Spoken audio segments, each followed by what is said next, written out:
Bonjour à tous, donc aujourd'hui je vais vous présenter mon retour d'expérience en génie mécanique. Donc je m'appelle Maxime Robin, je suis en dernière année et donc j'ai réalisé mon cursus à l'UTT en génie mécanique et également un double diplôme MPSMP, donc je détaillerai un peu plus par la suite de la présentation. Donc je vais commencer par me présenter rapidement qui je suis et ça va amener cette partie à pourquoi j'ai fait mon choix de branche génie mécanique. Donc c'est assez lié, qu'est-ce qui me plaît et donc pourquoi j'ai choisi cette branche.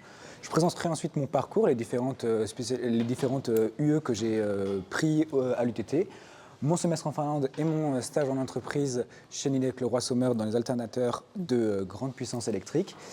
Enfin, je terminerai par une partie, une diapositive sur toutes les compétences, enfin une espèce de récapitulatif des compétences que j'ai acquises à l'UTT, et enfin sur le projet professionnel et sur mon stage de fin d'études.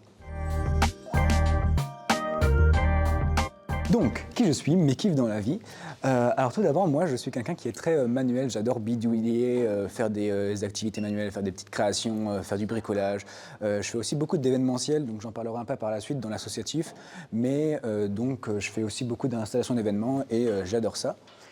J'aime beaucoup aussi les projets de groupe, que ce soit discuter avec les gens, interagir, comprendre un peu la synergie et l'intelligence collective. J'adore voir qu'un projet, en fait, avec 10 personnes qui travaillent 1 heure, en fait, ça va avancer beaucoup plus vite qu'une personne qui peut travailler 10 heures parce que chacun apporte son idée que d'autres n'auraient pas eu.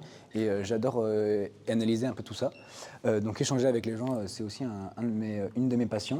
Organiser, je l'ai mis en majuscule parce que c'est un peu la définition de qui je suis, donc c'est un peu plus personnel ça, mais je suis assez organisé, j'organise mes idées, mon planning, les tâches à faire, etc. Donc c'est un peu ma description, on va dire, et me divertir, donc ça c'est un peu plus mes passions extrascolaires, donc je fais de l'escalade, je fais de la musique, et j'aime beaucoup regarder des films, le cinéma, je suis assez cinéphile. Mes kiffs dans ma formation, j'ai essayé de reprendre un peu les couleurs de ce que j'aimais précédemment pour les adapter à la branche génie mécanique. Donc je disais que j'aimais beaucoup les activités manuelles et donc ça a un lien avec les projets concrets qu'il y a beaucoup en génie mécanique. Donc on fait de la conception sur ordinateur, donc on va faire des pièces en CAO, on va faire de l'industrialisation, donc on va étudier les procédés d'usinage, de fabrication des pièces, et on va étudier les comportements mécaniques. Donc, par exemple, là c'est une photo où on va étudier la résistance d'une tôle qui est déformée. Et en projet concret, par exemple, ce semestre, j'ai un projet notamment sur un banc d'études où on doit le compléter, etc. Donc c'est vraiment très très concret. Et notamment, si vous vous êtes intéressé, c'est un projet qui se fait sur plusieurs années. Donc si ça peut vous intéresser, vous travaillerez peut-être sur ce projet dans plusieurs années. Donc comme je disais, j'aime les projets de groupe et en entreprise, ça sera plus des projets d'équipe. En tant qu'ingénieur, on sera peut-être amené à manager des équipes. Moi, j'ai fait beaucoup d'événementiels où je manageais des équipes, que ce soit des équipes sur un thème particulier, j'ai fait du son et lumière, ou sur un vrai événement complet, j'ai été coordinateur d'un événement la nuit Campus 3. Et moi j'adore ça, sans prétention, je pense que je suis assez bon pour manager dans le sens où j'arrive à comprendre un peu le besoin des gens, ce qu'ils aiment faire dans la vie, et j'arrive un peu à déléguer de la meilleure des façons en essayant de faire en sorte que chacun y trouve des plaisirs dans ses missions. Donc ça j'aime beaucoup. Organiser, ça devient un peu piloté, donc ça c'est assez général un peu. Je pense que toutes les formations, même autres que GM, ont des projets de pilotage. En GM, ça sera de l'optimisation des procédés, des processus, des conceptions, etc. Ça c'est assez cohérent avec ce que j'aime. Et enfin les projets dynamiques, comme je disais, j'ai beaucoup de passion, j'aime beaucoup bouger, faire des choses, la réalité du terrain, aller directement sur des projets, j'adore ça. Donc ça se retrouve aussi dans la formation génie mécanique. Alors maintenant, je vais aborder un peu les différentes matières que j'ai fait à l'UTT. Donc il y a beaucoup de mathématiques en tronc commun, ça c'est un peu la base, tout le monde en fait, c'est un peu personne n'y échappe. Ensuite, je conseille de faire pas mal d'UE de physique pour aller en génie mécanique, au moins 3 je pense. Donc on a FIS 11, mécanique du point, et FIS 2, la mécanique des solides indéformables, qui sont je pense essentiels, il est obligatoire de passer par là, pour aller en génie mécanique. Ensuite, on a FIS 12 et FIS 3 qui sont super intéressants aussi, peut-être un peu moins génie mécanique, mais les faire, ça développe une bonne base, je pense, pour la théorie de génie mécanique en fait, et pour la réflexion qu'on va avoir. Ensuite, j'aime beaucoup les énergies et l'électricité de manière générale. Je voulais faire de la mécatronique à la base quand je suis arrivé en génie mécanique. Et du coup, j'ai fait EN1, EN8. Il y a les UE techniques donc TN1, ça c'est obligatoire, pareil si vous voulez aller en GM, faut vraiment la faire. Même actuellement, j'utilise encore des connaissances et des supports que j'ai eu en TN1, donc c'est vraiment super intéressant. Et après TN4, TNEV, je pense que vous en avez fait une des deux, c'est assez concret, donc comme je disais, j'aime bien ça. Et ensuite, j'ai créé une catégorie verte, c'est pour les projets où c'est un peu plus, on nous donne un thème à la base, donc une problématique, et on va devoir se débrouiller. On n'a pas vraiment d'indication sur ce thème. Et du coup, en tronc commun, j'ai fait RP01. Sur le moment, j'ai pas spécialement aimé la matière, mais en fait, maintenant, en y réfléchissant, je pense que ça m'a apporté une bonne base pour faire de la recherche bibliographique, par exemple, qui n'est pas forcément qu'on aime faire de manière générale quand on parle bibliographie, les étudiants se disent « Oh ouais, c'est un peu embêtant ». Mais finalement, en fait, ça apporte des compétences où, finalement, maintenant, moi, par exemple, les recherches bibliographiques, je les fais efficacement et rapidement et très bien. Et genre, je pense que après, ça me permet d'avoir du temps pour faire d'autres projets à côté que je préfère. Et je pense que c'est vraiment super d'avoir cette base. Ensuite, donc ma première année en mécanique, les maths et la physique, ça a été regroupé dans des matières de mécanique, MQ. Donc là, c'est toujours des maths, il faut s'accrocher. Si les étudiants en génie mécanique, on les voit dire que c'est dur, je pense que c'est notamment à cause de ces matières qui sont très théoriques, très un peu compliquées et très calculatoires, on va dire. Mais très intéressante tout de même, moi j'ai beaucoup aimé. Et ce qui prend aussi beaucoup de temps, c'est les yeux techniques. Donc on a TN14 qui est de la conception de pièces, donc c'est vraiment de la CO sur ordinateur. Et TN12, TN20, c'est des projets un peu plus pratiques dans le sens où TN12, je concevais un système d'engrenage, on va dire, et TN20, c'était une pompe hydraulique. Donc c'était pas encore totalement concret dans le sens où j'ai pas eu mes engrenages et ma pompe dans les mains au final, mais c'était vraiment de la conception sur ordinateur, sur feuille, et on a travaillé un peu comme dans le même processus que dans une entreprise. Donc c'était quand même super intéressant. Ensuite, il y a UE d'automatisme. Je disais que j'aimais l'électronique, la robotique, donc ça c'était super intéressant E1. Et toujours dans la même continuité, les projets CS1. Donc ça c'était un projet de canne blanche dans un contexte particulier au Togo qu'on devait concevoir. Et ça m'a apporté des connaissances notamment en spécification du besoin, en rédaction de cahier des charges. Encore une fois, c'est pas obligatoirement des tâches qui paraissent fun à première vue, mais c'est des tâches que quand on sait les faire, en fait, ça déroule et c'est super bien. Et on va y venir dans la slide juste après. Donc là, ça va être les UE de filière. Je vais parler directement de CS21. Donc là, c'est l'image que je présentais au début, le banc hydraulique.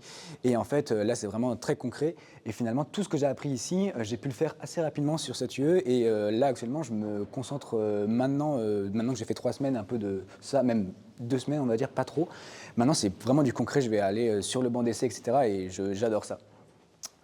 Ensuite, donc, je vais présenter les 3 filières. On a simulation numérique qui est donc SNM.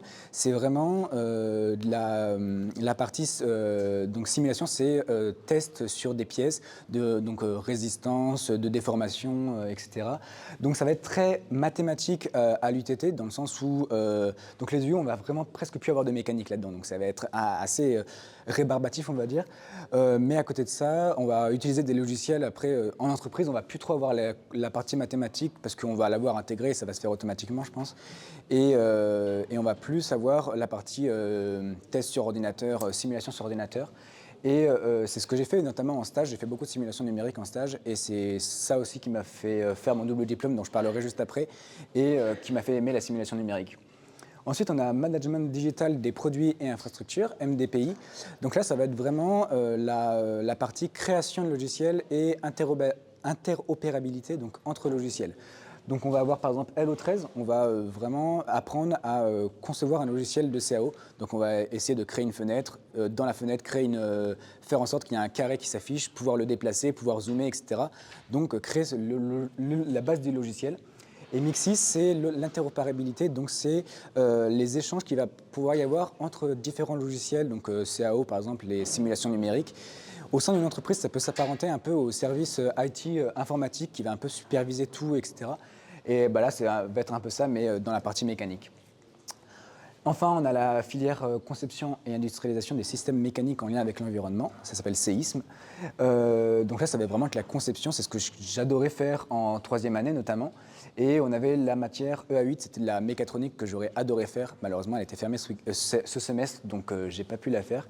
Mais je pense que donc, ça peut intéresser beaucoup de gens. Et il y a d'autres matières aussi, mais donc, je ne les ai pas faites. En technique, on a TEN 78, c'est de l'industrialisation pure, et CS21, dont j'ai déjà parlé. L'avantage, c'est que TEN 78 et CS21, elles sont pour les 3 filières. Donc si vous aimez l'industrialisation et les projets, donc notamment les projets concrets comme j'en ai parlé, ça peut être super parce que vous pouvez faire n'importe quelle filière avec ces UE-là. Et ensuite, celle-là, c'est un peu plus spécialisé, on va dire. Hop. Alors maintenant, je vais vous parler de mon double diplôme que j'ai réalisé donc, à la suite de mon stage. Donc j'ai fait un stage où j'ai fait beaucoup de simulations numériques et j'ai vu ce double diplôme où il y avait de la simulation numérique et des matériaux aussi qui m'intéressaient beaucoup parce que je trouve que l'aspect matériaux, l'étude de matériaux, le choix des matériaux pour nos pièces, l'optimisation aussi des processus de fabrication, etc. Ça manquait un peu à ma formation initiale de génie mécanique et ce double diplôme, il répondait vraiment à ces attentes. Et donc, le nom mécanique et performance en service des matériaux et produits, c'est un peu compliqué, mais en gros, ce qu'il faut comprendre, c'est qu'il y a de la mécanique, des matériaux, et on optimise les processus de fabrication, on optimise les pièces, quoi. Voilà, il y a toutes ces matières-là dont j'en ai un peu parlé déjà. Et enfin, là, je vais y passer très rapidement. C'est un peu pour compléter mon profil, mais c'est peut-être un peu moins intéressant pour vous. J'ai fait une mineure en économie. Donc des mineurs, il y en a un peu dans tous les domaines, hein. Il y a plein de jeux qui amènent à des mineurs, même des humanités. J'ai fait 2 micro-formations que moi j'ai personnellement adoré. C'était sur les relations interpersonnelles et sur la gestion du stress en entreprise. Donc c'est vraiment des formations très humaines, très axées humains. Et donc moi, je vous ai dit, j'adore les projets de groupe, discuter avec les humains, etc. Donc j'ai adoré. Et enfin, j'ai fait un projet étudiant sur la coordination donc, de l'événement Nuit Campus 3.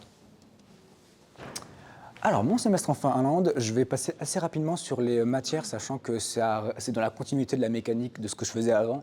Donc, j'ai fait de la mécanique des fluides, j'ai étudié les énergies renouvelables, l'éco-conception et j'ai fait de la fabrication additive.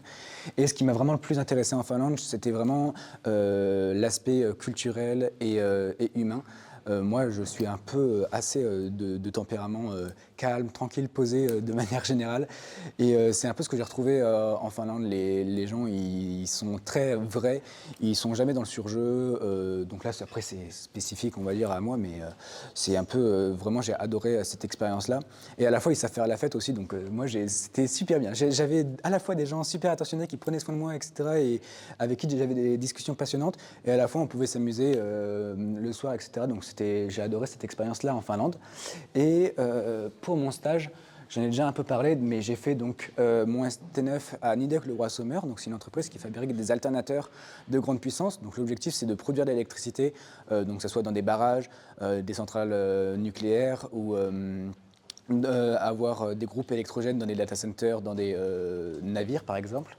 Et les alternateurs, donc là j'ai fait la simulation numérique, notamment par exemple là c'était sur un patin. Donc on avait un patin un peu plus, là on voit pas très bien mais c'était carré et j'ai optimisé un peu le patin pour qu'il soit, pour que la structure soit appropriée, qu'elle soit assez résistante, etc. Et donc à la fin j'avais un nouveau modèle de patin, voilà. Et en parallèle j'avais une autre mission, c'était plus du développement logiciel, donc un peu similaire à la filière MDPI. Et c'était super intéressant cette partie parce que c'était à la fois des calculs mécaniques et à la fois une grosse partie projet d'équipe. On travaillait notamment avec la méthode agile et j'ai adoré que ce soit le côté humain et aussi me rendre compte que des fois il y avait des conflits entre différents secteurs et qu'il fallait quand même essayer de travailler dans un cadre et avancer dans un cadre où tout le monde n'est pas forcément tout le temps d'accord. Et donc hop, j'ai fait une petite animation à la partie d'équipe, j'ai adoré. Hop. Ensuite, les compétences acquises. Alors là, je vais se passer assez rapidement, mais en génie mécanique, on a fait beaucoup de recherches de conception, comme j'en ai dit, industrialisation, pilotage et innovation. Donc, on a essayé de trouver des nouvelles solutions techniques. Ensuite, en stage, donc après ces compétences-là, évidemment, je les ai faites dans ma formation de génie mécanique, d'où la flèche, mais un peu tout ça va être dans cette formation, on va dire. Donc, comme j'ai dit, j'ai fait de la modélisation, du développement d'outils. Résolution de problèmes complexes, ça je trouve ça très important pour les ingénieurs dans le sens où je trouve ça super challengeant, on va dire, de se dire qu'on va résoudre quelque chose dont on a besoin de nous en fait. Dans le sens où je m'exprime très mal, mais on va dire que c'est j'adore les projets d'équipe où, grâce à l'équipe, on va pouvoir avoir une solution qui n'était pas là avant, en fait. Et la communication avec la méthode agile dont j'ai déjà parlé. Je vais faire 2 slides en même temps parce que ce sera plus facile. Finlande, donc diversité culturelle, comme j'ai dit, et après c'était un peu matière, éco-responsabilité, interaction avec des groupes, etc. Et j'ai fait beaucoup d'associatifs et également, j'en ai pas beaucoup parlé dans cette présentation, mais j'ai fait de la gestion de projet, de la prise de décision, donc que ce soit dans ma coordination ou dans la responsabilité d'équipe que j'avais lors d'événements. Hop. Et pour conclure, donc finalement ma formation GM, c'est beaucoup de physique, des maths et de l'informatique pendant les études, mais finalement en entreprise, même en stage, je me suis rendu compte que ça s'adaptait beaucoup à de la simulation numérique et de la conception, CAO, industrialisation. Donc finalement, ça devient beaucoup moins théorique puisque la théorie, en fait, on va la voir pendant les études. Et j'ai adoré cet aspect-là de concret aussi, de projet concret. Et mon projet professionnel, j'ai trouvé mon stage que j'ai signé la convention hier d'ailleurs, chez Etendex. Donc ça, c'est assistant conducteur de travaux. L'objectif, ça va être d'aller directement sur les travaux. Donc c'est assez dynamique. On va avoir la réalité du terrain que je disais que j'aimais. C'est dans le BTP, on va préparer les chantiers, on va avoir des réunions d'équipe. Comme je disais, j'aime beaucoup échanger avec les collaborateurs et trouver des solutions techniques aussi, comme j'en ai parlé. Merci pour votre écoute. Et si vous avez des questions, je suis à votre écoute.